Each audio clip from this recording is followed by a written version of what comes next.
Magandang hapon po at magandang araw sa atin lahat. Maiba lang po tayo ngayon.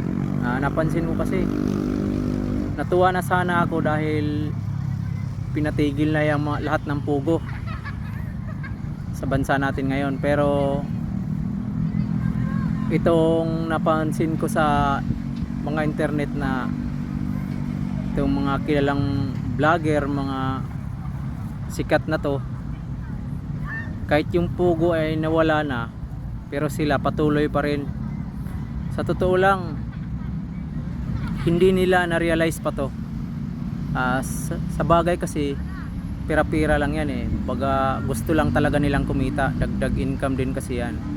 Dahil itong mga nagpo-promote kasi ng mga sugal, tulad ng talpakan, yung sabong, o lalo na itong mga scatter na talagang sumikat ngayon.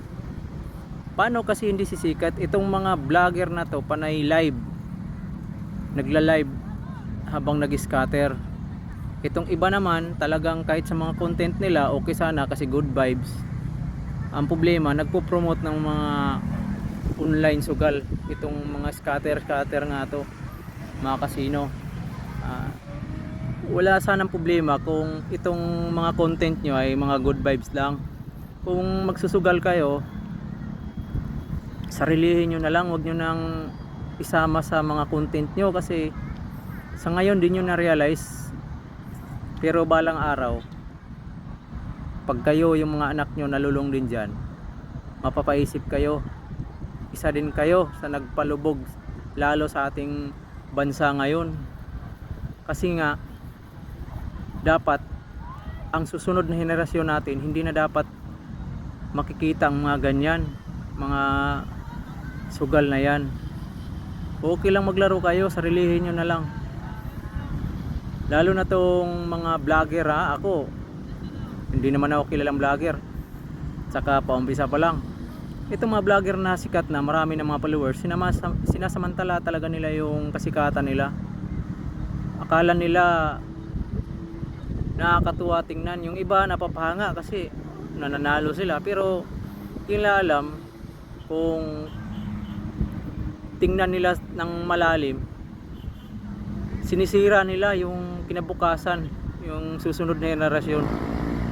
Dahil yung mga nakapanood, lalo na yung mga bata pa, mga pausbong pa lang, talagang nakagisnan nila yung mga ganyang laro na hindi dapat.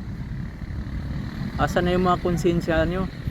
Lalo na to sila, ito si Chooks TV, Bisaya man kadong, pero okay tatay mong content sa unan, tabang-tabang ka, tapos good vibes sa ML.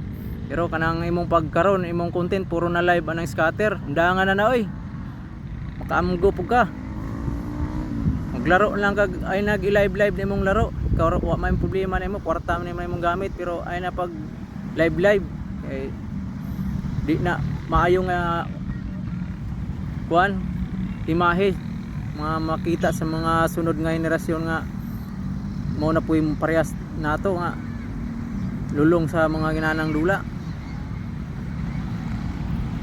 Daghan kayong ga-promote og mga online games, online sugal. Labi na nila nila mag-asawa ni Wamos at saka ni Antoinette. Sila la makagago, sus talpak.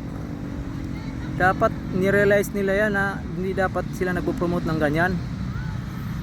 Pansarili lang yan nilang gusto nila kumita, pero sinisira nila yung mga mindset ng mga kabataan ngayon bago, kasi malulong din dyan. Siyempre kahit papaano susubok yan eh. Kahit ako nga sumubok ako dyan, pero na-realize ko talaga na hindi talaga maganda yan. Tigilan nyo na yan, maawa naman kayo sa Pilipinas natin. Wala na nga, binababoy na nga ng mga politiko, dadagdagan nyo pa. Wala naman kayong ibang magawa sa buhay nyo, pwede naman kayo mag-content lang na hindi nyo isama yan eh. Mukha na ba talaga kayong pera? Puro na lang mga ganyang sugal ang ipopromote nyo. Pati si dati ko nito, Mahanga ako kasi nagbibigay ng tulong tong si ano, foreign foreign gems ba yun? Foreign germs. Kaso ngayon puro na ano, laro din. Ewan ko lang kung tumigil na. Puro scatter din ang nilalive. Porkit tigabang lahi ka, huwag kang ganyan sa ano dito sa Pilipinas. Bad influence kayong mga vlogger na ganyan ang pinopromote nyo. Konsensya naman kayo. Yan lang po. Sana makarating sa inyo. Salamat.